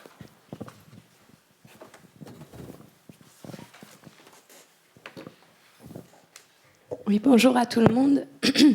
Je suis formatrice indépendante et j'interviens beaucoup en milieu scolaire, notamment sur le programme Unplugged et bien d'autres choses. Et en fait, vous parlez à la fin, vous dites que ce qui est le plus important, et je vous rejoins, c'est l'alliance éducative qui va pouvoir permettre, voilà, quand il y a un collectif de professionnels qui s'engagent, qui va permettre le changement. Or, on a l'impression qu'il y a peu d'espace aujourd'hui pour mettre en place ce fonctionnement-là, au même titre qu'il y a peu d'espace pour mener des actions enfin voilà, les fameuses 40 séances qu'on n'a pas dans notre pays. Voilà. Donc aller toujours vers quelque chose d'intégré, ça aura plus de sens. Et en même temps, comment trouver cet espace pour que des collectifs se forment dans les établissements réellement pour favoriser le changement ? Oui, merci de votre question. Alors effectivement, on voit qu'en éducation prioritaire, les moyens donnent des espaces. Mais je trouve dommage, hein, parfois un peu triste, mais dommage surtout que des équipes aient besoin qu'on leur donne des moyens supplémentaires pour qu'elles prennent une heure pour se réunir sur un sujet. Voilà. Et donc, alors c'est un peu dur ce que je dis, parce qu'on demande énormément aux enseignants. Les équipes sont fatiguées. Oui, elles sont éprouvées, mais il faut qu'elles comprennent que le temps qu'elles vont passer, en plus une heure à travailler ensemble, c'est du temps qu'elles vont gagner pour mieux vivre la relation éducative qui est extrêmement exigeante avec les élèves aujourd'hui. Et qu'elles vont pouvoir se soutenir, pouvoir coopérer et du coup surtout se remotiver. Donc il y a énormément à gagner à travailler ensemble, à s'écouter et notamment à être dans une humilité, à essayer ensemble de chercher des solutions. Et on l'a vu notamment par exemple sur le traitement de la violence et du harcèlement. Alors ça a été radical. On voit très bien que les équipes qui réussissent à très bien endiguer ce sujet du harcèlement en allant directement sur les intimidations naissantes. C'est des équipes qui sont extrêmement engagées sur le plan collectif, où simplement la lutte contre le harcèlement n'est pas confiée qu'à 2 personnes ou 3 personnes dans l'établissement ou l'école. Elle est confiée, c'est toute l'équipe qui veille. Alors je sais bien que c'est un engagement supplémentaire, mais c'est cet engagement supplémentaire qui permet d'être dans une qualité après didactique, quoi. Et là-dessus, il y a une unanimité partout et toutes les personnes, j'imagine vous le confirmez, madame, toutes les personnes qui travaillent sur ce sujet-là le disent, mais On le voit de toute façon dans les établissements. Quand on circule, il y a des établissements où il y a un engagement énorme. Et donc on voit l'ambiance, tout est vraiment beaucoup plus... il y a plus d'humanité, plus de proximité, plus d'écoute. Et du coup, les élèves, ils sont moins vulnérables. Parce qu'ils ont moins le sentiment qu'ils peuvent être blessés en levant la main, en demandant de l'aide. Ils peuvent aller parler aux adultes sans avoir peur. Donc cet engagement collectif, c'est une variable déterminante. Il y avait une question par ici. Première question, qu'est-ce que le socle? Donc il y a un texte qui est en France qui est vraiment un texte qui est fondateur des apprentissages pour l'école et le collège, qui est le socle commun de connaissances, de compétences et de culture, et qui a été, on est en train de préparer la 3e mouture, et dans ce socle commun, il a été demandé par au Conseil supérieur des programmes, au président du Conseil supérieur des programmes, de faire travailler un groupe sur les compétences psychosociales. Donc toute la question de l'intégration des compétences psychosociales de manière plus explicite, elles étaient déjà implicitement présentes dans la version de 2015 du socle. Dans le prochain socle, vous verrez, vous voyez dans le projet de socle qu'il y a une explicitation plus grande, et notamment une association de ces compétences aux compétences civiques. Et on voit bien qu'il y a quelque chose de très lié au civisme, mais aussi à l'éducation affective, relationnelle et sexuelle. Il y a quelque chose de très mêlé là. Et à mon avis, il y a des liens très forts avec l'EMI aussi, l'éducation aux médias et à l'information. Et surtout, la question, c'était quand vous expliquez que s'il y a des élèves vulnérables, il faut y aller avec beaucoup de précautions pour développer des compétences psychosociales. Typiquement, quand on a des élèves intolérants à la frustration, ouais, et qu'on essaye de travailler dessus, alors effectivement, je vous confirme, on va au clash, mais comment faire? Ouais. Donc voilà, par exemple, vous parlez d'un objet, on est au cœur du sujet. Quand vous dites cela, madame, effectivement, c'est un sujet fondamental. Apprendre, c'est apprendre, d'une manière générale, et apprendre à s'adapter. Et apprendre à s'adapter, c'est apprendre à gérer sa frustration et apprendre à gérer la question du désir. Et donc, du coup, ça, c'est quand même dommage et terrible que l'école doive s'emparer de cela, qui, normalement, est quelque chose qu'on apprend à la maison. La gestion de la frustration, et c'est les chercheurs ont très bien mis en évidence cela, les sociologues notamment, et beaucoup de psychologues, que c'est une compétence qui est extrêmement discriminante chez les jeunes quand ils rentrent, les petits quand ils rentrent à l'école maternelle. Des enfants qui ont beaucoup de problèmes avec la frustration parce qu'ils ont tous les pouvoirs à la maison. On voit des... Oui, alors chez les lycéens, là c'est effectivement encore très présent aussi chez certains lycéens, parce qu'effectivement, ils savent qu'à la maison, ils vont trouver... Alors, il y a eu des études qui ont été faites sur la comparaison entre les jeunes d'aujourd'hui et les jeunes des années 60, par exemple. Où on voit que dans les années 60, les élèves les jeunes étaient beaucoup plus heureux à l'école qu'à la maison, où à la maison, on était beaucoup plus ferme. Alors que maintenant, c'est le contraire, parce qu'on a des parents qui disent oui à beaucoup de choses, mais qui se laissent complètement déborder, et des jeunes qui n'acceptent pas la frustration qui est essentielle à gérer pour pouvoir réussir scolairement et entrer dans des études beaucoup plus difficiles et exigeantes. Donc c'est le rapport à l'exigence et du coup... et je pense que là, le référentiel de Santé publique France est très fort parce qu'il nous permet de comprendre certains mécanismes, et alors qui mériteraient peut-être ici d'être explicités, je ne sais pas s'ils le sont dans le tome 2, là, mais il y a un sujet, en tout cas le sujet de la question que vous posez, c'est un sujet qui est lié aux compétences psychosociales, notamment dans des interactions. Parce que le rapport à la frustration, c'est surtout un rapport à soi-même. Et ça peut être des fois dans des relations sociales. Bonjour, merci pour votre intervention. Je voulais savoir, il se trouve que moi, je ne suis pas enseignante au départ.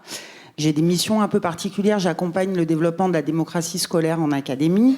Et donc, la question que je vais vous poser, c'est est-ce que vous êtes d'accord pour dire que cette force du collectif, elle est d'autant plus forte si on embarque les élèves avec nous ? Pas juste pour les élèves, mais avec eux. Vous savez que c'est une des 4 recommandations que nous avons faites dans le dernier rapport que nous avons rendu. On a mis alliance avec les élèves et les collègues, bien sûr, mais avec les élèves. Il y a une règle d'or en éducation. Quand on a un problème majeur, on le règle ensemble. Et donc, on règle avec eux. Et les élèves, ils ont beaucoup, beaucoup d'idées. Et ils ne demandent pas mieux que d'être responsabilisés. Voilà. Et juste parce que du coup, est-ce que vous êtes d'accord que la réponse de l'espace du collectif, c'est aussi d'aller chercher avec les élèves, mais merci et que du coup, on gagne du temps sur tout le reste de façon considérable. Voilà. Merci de nous le rappeler, madame. C'est extrêmement important ce que vous dites. Et que la démocratie, c'est une démocratie partagée. Donc, je vous invite à lire le référentiel pour une culture de la démocratie, de 2016, élaboré par le Conseil de l'Europe, dans lequel il y a des compétences psychosociales qui participent du développement de la démocratie, notamment l'empathie, qui est une des compétences très très bien pointées dans ce référentiel. Merci de vos questions. Si vous avez des questions pour Rebecca aussi, puisque il n'y avait pas eu de temps. Merci beaucoup Christophe Marcelier encore pour cette présentation.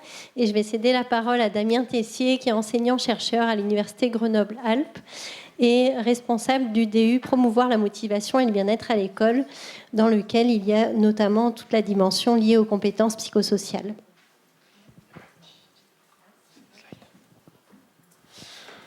Merci Rebecca pour cette présentation. Merci Christophe pour cette présentation sur les élèves vulnérables. Et ouais, bon, c'est pas grave.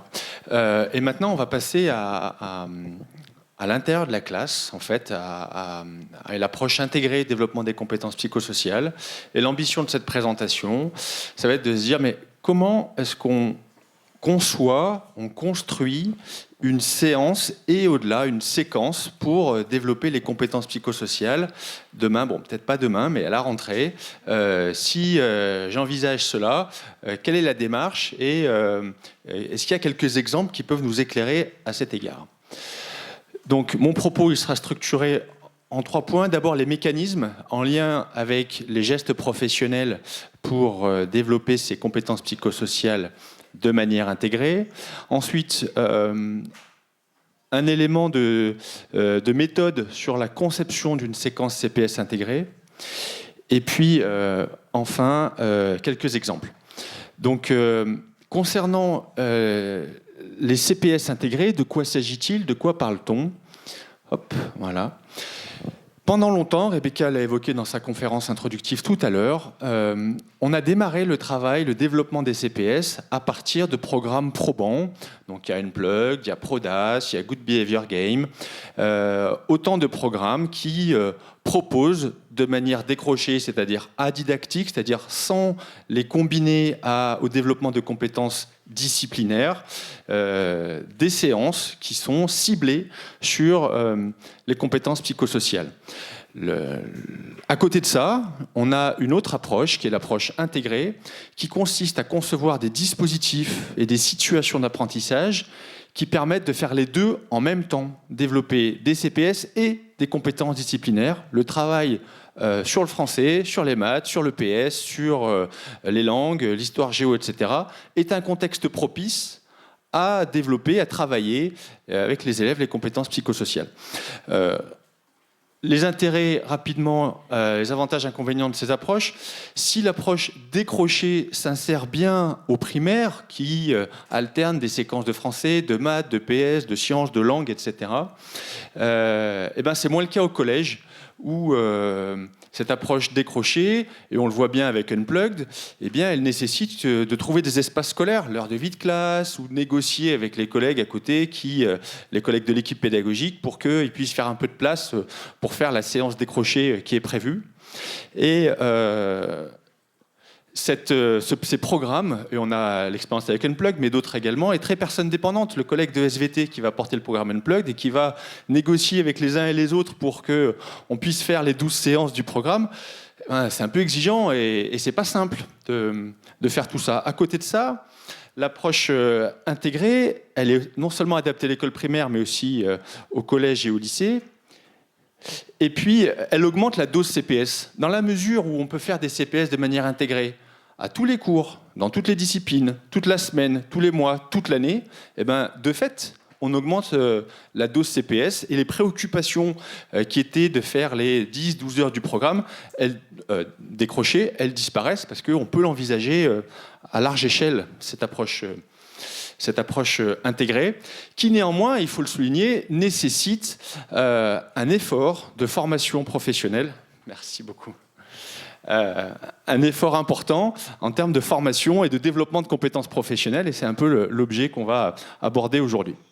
Donc pour ça, je vais juste présenter rapidement les mécanismes d'apprentissage. On connaît tous les piliers de l'apprentissage, les travaux de Stanislas Dehaene sur l'apprentissage de savoirs fondamentaux. Et il y a un récent article là, de Zeyer et collaborateurs qui s'est intéressé aux mécanismes d'apprentissage des compétences psychosociales. Et de ces mécanismes-là, on va pouvoir dégager des gestes professionnels visant le développement des CPS.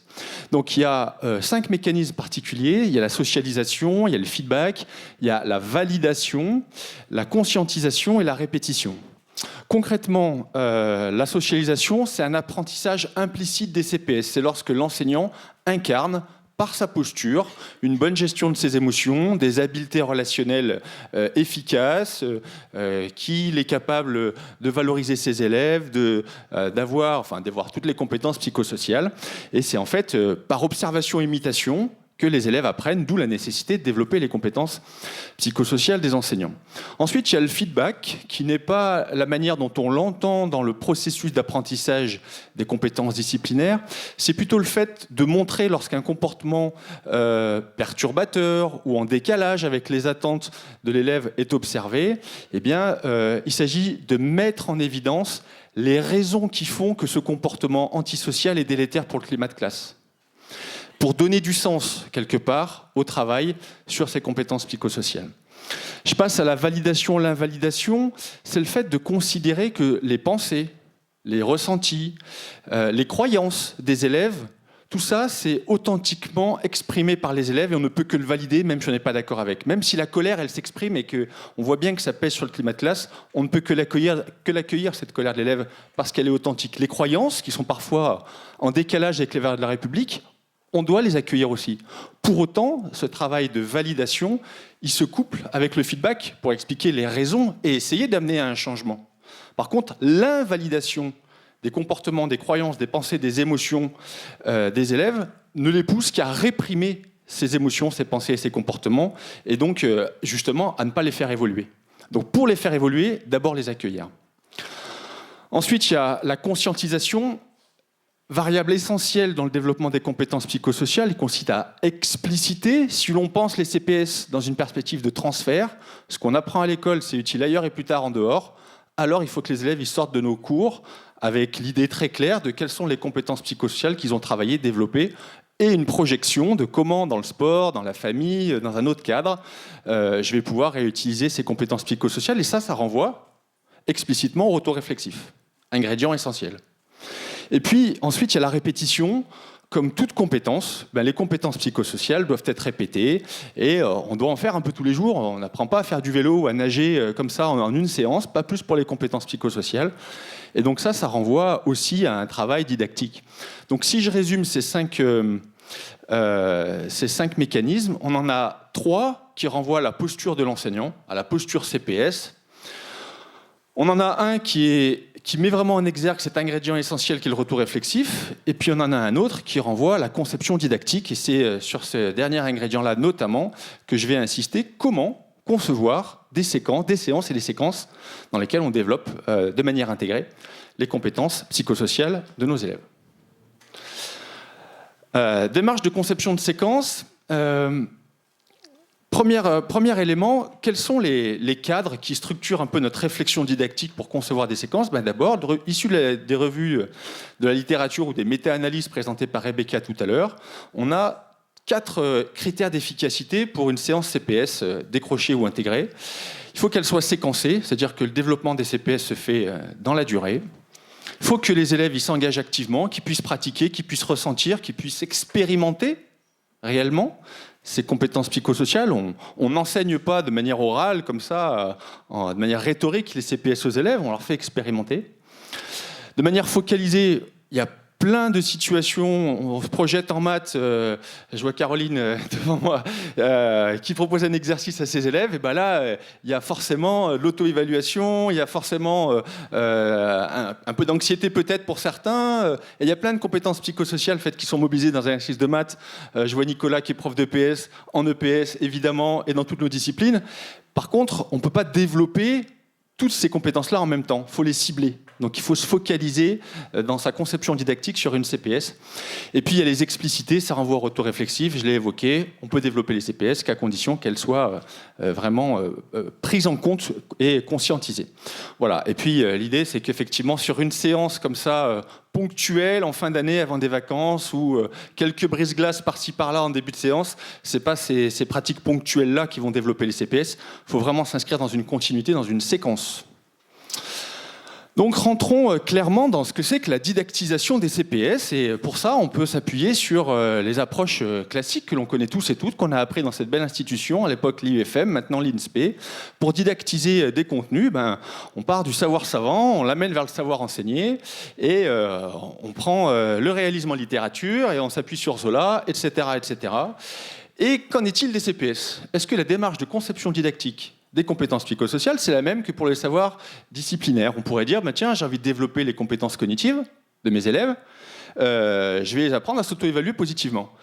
Et là, c'est compliqué. Parce que concrètement, comment est-ce que je fais pour aider mes élèves en maths, en français, en histoire géo, en sciences physiques, pour s'évaluer positivement, s'auto-évaluer positivement? C'est pas si simple. Donc une alternative, c'est de partir non pas d'en haut, et de manière descendante, mais d'en bas, et de manière montante. On se pose la question, on est cette enseignante de français qui se dit, tiens, quels sont les besoins de mes élèves de 4e 6 ? Qu'est-ce que j'observe chez eux et quelle serait ma préoccupation professionnelle principale ? J'observe qu'après les consignes, ils attendent que je passe les voir pour se mettre au travail. Les consignes sont claires, elles sont écrites au tableau, mais ils attendent que je passe les voir pour se mettre au travail. Ils me sollicitent pour que je vienne vérifier leur travail avant de passer à l'étape d'après. Donc ma préoccupation en tant qu'enseignant, c'est que mes élèves ils soient plus autonomes, qu'ils se fassent confiance, qu'ils soient capables d'auto-évaluer leur travail pour plus trop qu'ils aient besoin de mon regard validateur. Donc la démarche, elle se dessine ainsi. On va partir de nos préoccupations. On va, pour cette classe de 4e 6, essayer de développer l'autonomie, la confiance, l'auto-évaluation. Ça, c'est nos préoccupations. On va identifier des leviers didactiques sur lesquels on va pouvoir jouer et qui vont jalonner notre séquence, faire vivre des réussites pour travailler la confiance, connaître ses valeurs et ses qualités, identifier ses compétences. Puis une fois que j'ai des leviers, il faut aller plus précisément sur des outils. Et là, on peut offrir des choix, on peut utiliser les cartes des forces et des qualités pour qu'ils s'auto-évaluent positivement, on peut faire des grilles de compétences pour qu'ils soient capables de s'auto-évaluer et prendre en compte leurs erreurs, etc., etc. Donc cette démarche, elle part des préoccupations, en passant par les leviers, et elle se termine par les outils. Et vraiment, on part de l'analyse des besoins de nos élèves. Cette séquence, on va la contextualiser encore plus précisément. On est cette enseignante qui travaille avec ses 4e 6 sur construction d'un texte descriptif. On va travailler le vocabulaire, et pour cela, on va faire une séquence sur la ville. Et l'observation de mes élèves permet d'en déduire des préoccupations. Ma préoccupation, elle se raccroche à une CPS, s'auto-évaluer positivement. Et là, je vais identifier des leviers dans une sorte de cohérence horizontale là, et résumer la séquence de français sur la ville que je maîtrise. Je suis une prof qui a de l'expérience et qui a déjà plusieurs séances dans sa séquence. Et je me dis, là, il faut que je construise les différentes étapes CPS. Et je vais m'appuyer sur les leviers. Je vais par exemple commencer par travailler le vocabulaire des forces et des qualités pour qu'ils soient capables d'identifier à travers l'observation des personnages d'un roman les qualités et les forces qu'ils puissent se les approprier, identifier ses propres forces, travailler ses propres forces ou ses qualités en contexte, vivre des expériences de maîtrise, développer des stratégies d'apprentissage efficaces. Donc ça, je construis la cohérence horizontale de ma séquence, étape par étape, pour avancer dans cette perspective de l'auto-évaluation positive. Et puis, il y a une deuxième démarche qui est importante, c'est la cohérence verticale, c'est-à-dire qu'à l'intérieur de chacune de mes séances, il faut que je conçoive un scénario qui permet d'embarquer progressivement les élèves dans un travail actif et une explicitation. Donc ça va se faire en plusieurs étapes. Pour la contextualiser rapidement, cette étape-là, je vais prendre 2 séances, les 2 dernières, la stratégie efficace et séance 6 et 7. Là, on a fait tout ça, on arrive à la fin de la 5e séance, on est à la 6e. Je vais travailler sur le récit descriptif. Je vais d'abord présenter à mes élèves, dans une première étape de ma séance, la structure. Comment est-ce qu'on analyse des images ? Du général au particulier, de ce qui est plutôt arrière-plan vers le premier plan. Les outils en français que je leur donne, c'est les outils, c'est les connecteurs logiques, c'est le vocabulaire, c'est les verbes qui permettent voir, d'écrire, etc., qui permettent d'être mobilisés dans ce travail-là. Et puis mes contenus d'enseignement CPS, je les mets en rouge en lien avec mes leviers. C'est que finalement, je veux que mes élèves ils soient capables d'utiliser leurs erreurs pour progresser, de développer de l'aide, de demander de l'aide et de relever les défis d'apprentissage. Donc c'est ça que je vais didactiser dans ma séance. Et pour ce faire, je vais faire une phase de modelage. Je vais d'abord leur présenter une image d'une ville ancienne et je vais présenter la structure et les outils pour qu'ils aient bien en tête ce qui est attendu. Ensuite, dans une phase guidée, pour travailler, relever les défis, je vais leur proposer d'analyser différentes images d'exigence, de niveaux d'exigence différents. Là, pour certains, la première image, elle sera associée déjà à une structuration claire du récit descriptif. Il y aura déjà les étapes du global, puis de l'arrière-plan vers le premier plan. Il y aura quelques connecteurs logiques qui seront déjà dans la feuille que je vais leur distribuer.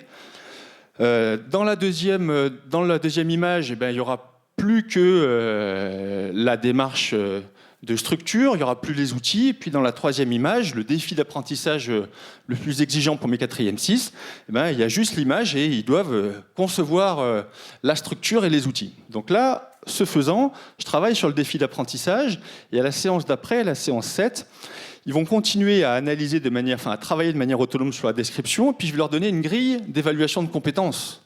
Parce que ce travail sur les descriptions, j'ai identifié des compétences précises qui vont permettre de s'auto-évaluer.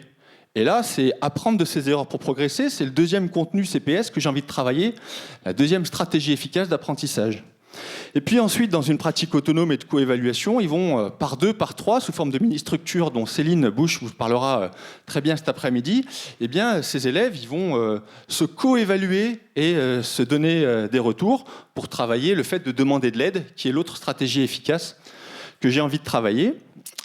Et au final, eh bien, ces deux séances-là qui sont bien combinées, eh bien, il est nécessaire de faire un retour réflexif pour que les élèves ils verbalisent, ils conscientisent les 3 stratégies efficaces que j'avais envie qu'ils développent à travers cette séquence de français sur la ville. Donc je vais parler en 2 minutes du retour réflexif, à quoi il sert et comment on le construit ce retour réflexif avant de donner quelques exemples. Donc le retour réflexif à la fin ou au milieu d'une activité, CPS, il sert à porter attention à son expérience, à l'expliciter, à en prendre conscience. Mais il sert aussi à la transférer, à la transposer. Qu'est-ce que j'ai appris aujourd'hui en français dans la séquence sur la ville autour des stratégies d'apprentissage efficaces qui va pouvoir m'être utile en maths, en histoire géo, voire en dehors. Et donc ce retour réflexif, on a souvent tendance à le penser initialement en tant qu'enseignant comme étant l'enseignant face à ses élèves. Alors comment était l'activité pour vous ? Est-ce qu'il y a des choses qui ont été plus faciles, plus difficiles que d'autres ? Et on attend en tant qu'enseignant que les élèves lèvent la main et partagent. Mais ça, c'est une prise de risque énorme pour un élève de parler devant toute la classe. Donc finalement, cette modalité de retour réflexif seul face à la classe, c'est l'élément ou c'est la modalité la plus ultime.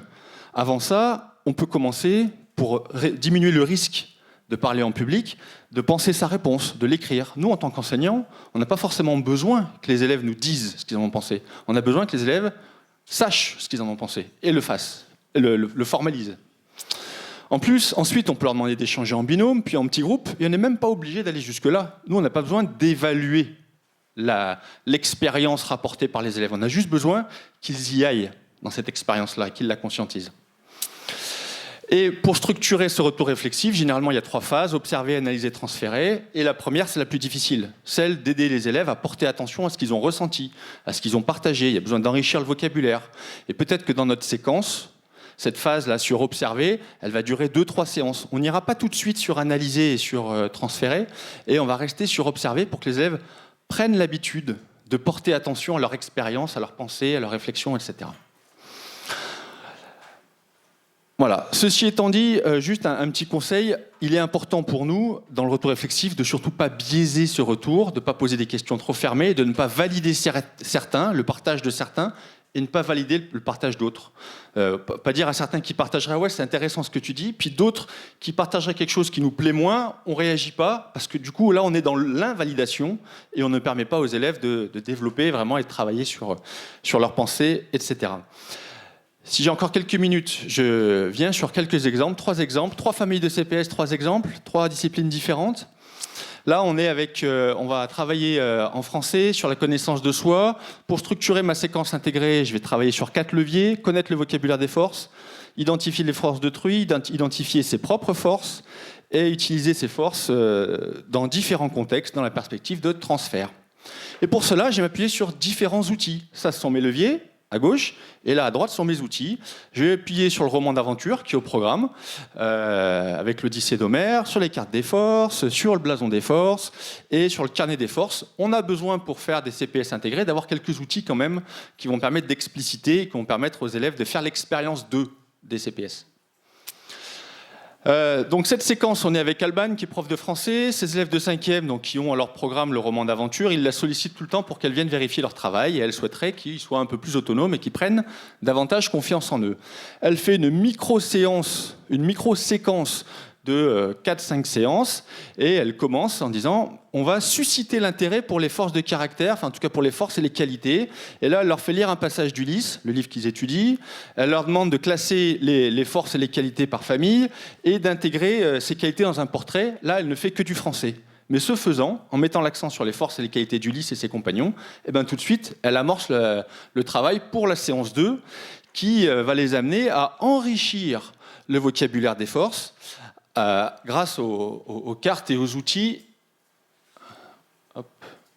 Voilà, pour que vous puissiez voir un peu plus. Elle leur donne ces outils-là, il y en a plein en ligne qu'on peut réutiliser, et elle leur donne un autre passage du livre, l'Odyssée, à analyser en enrichissant leur vocabulaire et en essayant de faire le lien entre les comportements traduits ou écrits dans le livre et des forces de caractère, et ça qui est important, c'est faire le lien entre le comportement et les qualités. Et puis ensuite, elle leur demandera de se positionner sur un blason. Troisième séance, eh bien, les élèves, ils ont fait leur blason, c'est-à-dire leur force signature, leur qualité principale, qu'ils ne soupçonnaient pas forcément d'ailleurs. Et dans la troisième séance, ils vont écrire un récit à partir du schéma narratif, programme de français là aussi, dont ils sont le héros. Les élèves, ils doivent identifier des péripéties dont ils vont pouvoir se sortir grâce aux forces qui sont les leurs, qu'ils ont identifiées dans le blason. Donc là, on les amène à mobiliser leurs forces concrètement.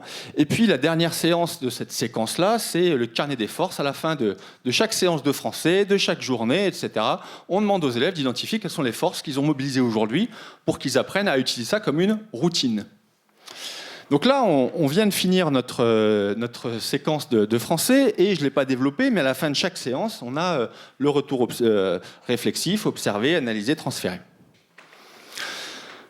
Je passe à la deuxième séquence. On est sur les compétences émotionnelles, on est en EPS. Les leviers sur lesquels on va s'appuyer, c'est identifier ses émotions, les comprendre, les exprimer et les réguler. C'est les compétences, c'est le modèle des compétences émotionnelles de Mikola Djak.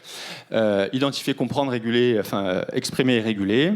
Et pour ça, on va s'appuyer sur des réglettes émotionnelles, sur des tableaux qui permettent d'identifier les besoins, les stratégies de régulation émotionnelle et toujours sur notre posture soutenante, notre posture CPS, ingrédient essentiel. Donc là, on est avec Sandra, qui est prof de PS, et les élèves de 4e qui sont très instables sur le plan émotionnel. En un instant, ils peuvent passer de l'apathie à la colère, à l'hilarité. Et elle fait une micro-séquence de 3 séances.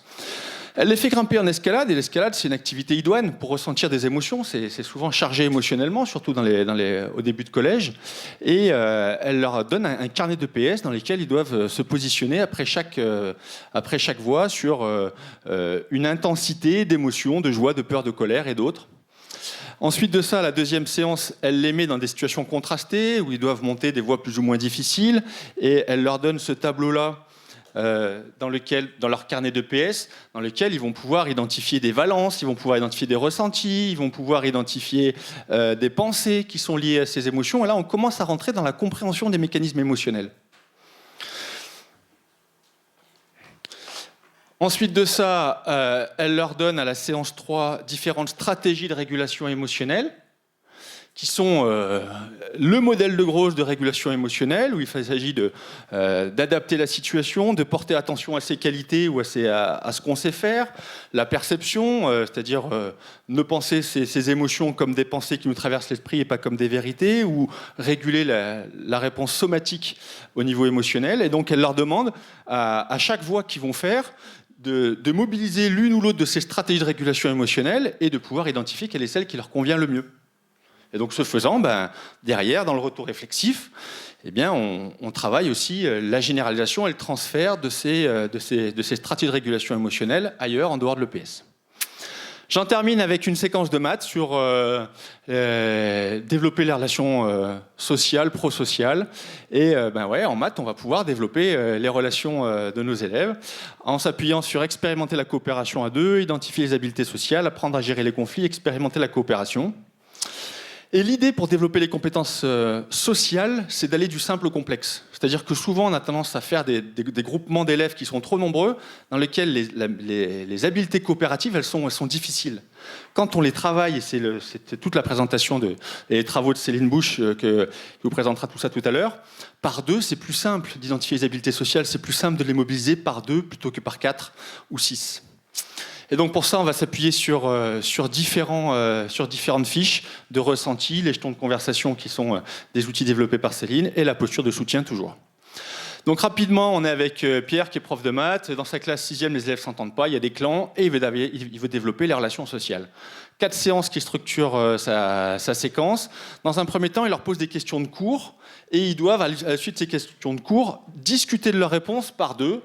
Et à la suite de cet échange par deux, eh bien, Pierre leur donne une fiche de ressenti qui va étayer le retour réflexif.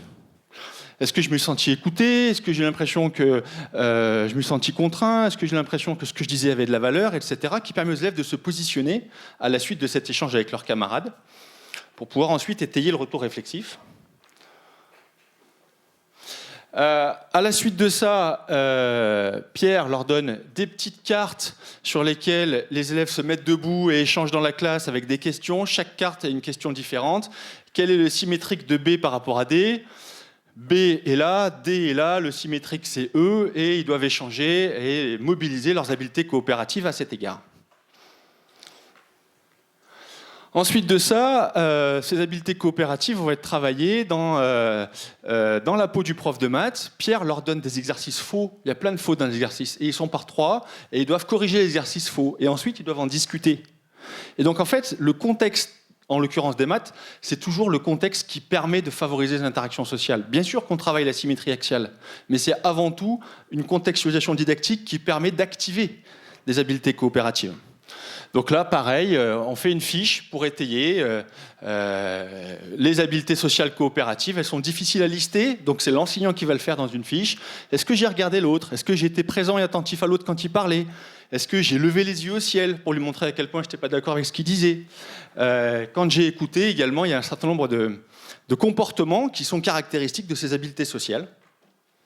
Et ensuite, on peut le refaire avec des jetons de conversation. On est plusieurs, mais donc pour qu'on fasse l'effort de maîtriser sa parole, chaque élève a des jetons de conversation de couleurs différentes, et cet échange, il va se faire en posant un jeton. Dès que je prends la parole, je pose un jeton, sauf pour dire oui ou non. Je pose un jeton, et comme ça m'apprend à gérer mon temps de parole et à structurer. Quand j'ai 5 jetons et que je les ai tous posés, je ne peux plus parler. Donc progressivement, ça apprend aussi, ça structure en fait. Ces jetons de conversation, ils structurent les relations sociales. La suite de la séquence, ça se poursuit avec un autre niveau d'habileté, l'habileté sociale coopérative, on en a parlé, mais c'est l'habileté à gérer les conflits. Donc pour apprendre aux élèves à gérer les conflits, il faut les mettre dans les situations dans lesquelles, potentiellement, ça peut faire émerger des conflits. Donc, on leur donne un exercice complexe. Pardon, c'était pas celui-là, c'était celui-là. On leur donne un exercice complexe. Et cette mini-structure coopérative, on demande de tracer le symétrique, la droite qui passe autour de ce polygone. Et chaque élève note sur cette feuille, sur ce grand bout de feuille, sa réponse. Et ensuite, ils discuteront de leur réponse à cet exercice pour pouvoir trouver une solution consensuelle à mettre au milieu. Et évidemment, s'ils ne sont pas d'accord, derrière, ça va être un terreau fertile pour leur apprendre pour leur demander de se positionner sur cette fiche d'habileté. J'ai exprimé mon désaccord de manière respectueuse, j'ai respecté l'autre en essayant de le comprendre, j'ai été attentif et sensible aux difficultés de l'autre. Quand on n'est pas d'accord, quelles sont les habiletés de gestion de conflit qui sont importantes à acquérir? Et donc cette séquence va se terminer par un jigsaw, la classe puzzle, vous savez, avec les élèves qui chacun ont des rôles et vont devoir apprendre certaines compétences et les enseigner à leurs camarades de leur groupe. Ça, c'est une pratique pédagogique très populaire pour développer les habiletés sociales, mais en même temps très exigeante. Et si on commence par là, 9 fois sur 10, ça ne marche pas. Parce qu'avant, on n'a pas développé les habiletés de gestion des conflits. Parce qu'auparavant, on n'a pas développé les habiletés relationnelles. Donc je peux arriver là à ce dispositif coopératif exigeant qu'à condition d'avoir appris aux élèves à coopérer et à gérer leurs conflits. Et ce n'est pas à ce moment-là, dans cette tâche très complexe, qu'on va pouvoir le faire. Ça se fait plutôt en amont. Voilà, j'en termine ici et je vous remercie de votre attention.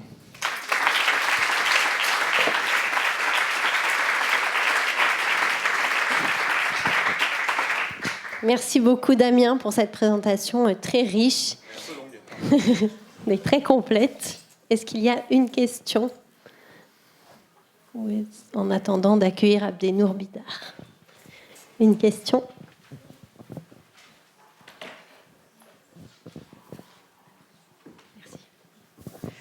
Merci beaucoup. Donc, je suis Soisic Brunet, je travaille pour Promotion Santé. J'ai trouvé que c'était extrêmement intéressant. Je me suis posé 2 questions. Une qui concernait la question de l'échange du temps de conscientisation. J'ai vraiment trouvé intéressant le fait, pour rassurer les élèves, de les mettre par 2. Mais je me suis interrogée de l'effet de ne pas permettre d'observer des différences de perception ou de compréhension ou d'analyse qui est favorisée par le groupe. Donc je me demandais un petit peu comment est-ce que vous favorisiez ça. Oui, merci pour cette question. Effectivement, c'est un point important. Le retour réflexif, il permet aussi d'enrichir son point de vue en prenant en compte le point de vue des autres. Alors, je l'ai un peu escamoté de la présentation pour aller un peu plus vite. Mais effectivement, c'est aussi un objet de construction. C'est-à-dire que d'abord, on construit le retour réflexif pour soi, on porte attention à ses émotions, son ressenti, ses pensées, ses croyances, etc. Et progressivement, quand on a travaillé le observer, on peut travailler la deuxième étape qui est le analyser, seul ou à plusieurs, et ensuite pouvoir aller vers des petits groupes. Mais tout ça, ça se construit pour pouvoir échanger en petits groupes. Il faut se faire confiance un petit peu et avoir un peu l'habitude. Et c'est à ce moment-là qu'on va s'enrichir des réponses et des points de vue des autres. Mais ça fait effectivement intégralement partie du retour réflexif. Et j'avais une autre question, si j'ai le temps. Sur l'exemple que vous montriez au niveau des mathématiques, je me suis posé la question de 2 choses. C'est vrai que la question de la coopération et de la gestion des conflits, c'est quelque chose qui est extrêmement difficile, qui mobilise énormément de compétences psychosociales, qui sont plutôt des phases d'accueil et de compréhension. C'est vrai que c'est assez clairement proposé dans le dernier référentiel. Et je me demandais, pour réussir à faire ça en cours de maths, comment est-ce que ça devait s'articuler avec peut-être les autres endroits où on va déjà travailler à repérer ses besoins, à écouter l'autre, à formuler, à débattre, etc. Donc je me suis dit que c'était extrêmement intéressant, mais que si ce n'était pas articulé finalement avec d'autres facteurs qui permettaient de consolider les compétences socles, je me disais que c'était difficile peut-être de démarrer de la seule en cours de maths. Mais tout à fait, effectivement, c'est la limite de cette présentation qui est un peu en tuyau d'orgue, comme on dit dans l'éducation nationale, où on voit les choses de manière disciplinaire. Le travail sur les CPS, il se fait en équipe, et le travail sur les compétences sociales, c'est pour ça d'ailleurs qu'on parle souvent de compétences socio-émotionnelles, parce que social et émotionnel, ça va ensemble, et que être capable de gérer les conflits, c'est aussi être capable d'abord, dans un premier temps, de gérer ses propres émotions qui naissent de cette tension-là, et ça peut se faire soit au préalable, parce qu'on va séquencer encore plus finement notre séquence en démarrant par les compétences émotionnelles, soit parce qu'on a des collègues avec lesquels on est en harmonie sur notre vision et notre projet, et qui vont, eux, travailler en EPS, en français, en langue, en physique, les compétences émotionnelles qui vont nous servir pour travailler les compétences sociales en maths. Oui, bonjour Damien. Bonjour. À la rentrée, en fait, je vais faire partie des formateurs qui vont devoir transmettre le principe des compétences intégrées. Or, on va partir sur un public qui est déjà en difficulté par rapport à leur propre CPS. Et je me dis que la montagne va être juste énorme en 6 heures de formation, tu vois. Et là, je sais que j'ai plusieurs formations de programmées sur l'année prochaine. J'ai déjà fait de la transmission, mais théorique. Et là, passer et en même temps le théorique et en même temps compétences intégrées, ça va juste faire pour les collègues. Et je me dis que la marche est juste énorme, rien que pour nous en tant que formateurs, parce que c'est déjà un changement de paradigme pour nous de passer au CPS intégré. Ça nous demande déjà un propre effort. Et là, pour les collègues en 6 heures, mais passer des compétences aux habiletés, des connaissances des compétences aux habiletés, c'est ambitieux, quoi. Très. C'est pour ça que vraiment, la principale limite et en même temps, point de vigilance des compétences intégrées, c'est le développement professionnel des enseignants, des personnels d'éducation au sens large. C'est des compétences professionnelles d'un niveau très élaboré que d'être capable de faire tout ça. Et probablement, il faut y aller progressivement. S'il n'y a pas de retour réflexif dans un premier temps, c'est pas grave. Si on démarre par des séances ponctuelles, ok. Si ensuite on arrive à séquencer progressivement de